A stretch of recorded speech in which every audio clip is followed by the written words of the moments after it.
All right, well, we got the underside of this thing all cleaned out yesterday, and today I'm driving it and I get a P0117 and a P0006 or something like that. I don't remember it. Transmission temperature sensor issues, and this is passenger side, so basically this is the new 97 Land Cruiser, and right up in here is the sensor. And this sensor, as you can see, if I can reach up here well enough, is all busted up.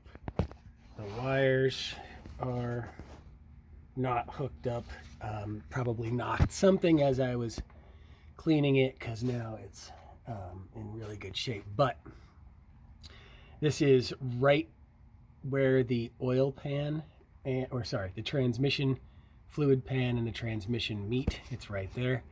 So I got the part ordered on Toyota, and I'm going to see about the wiring, because it looks like the wiring, obviously it's disconnected, but was a little janky when whoever did it before did it.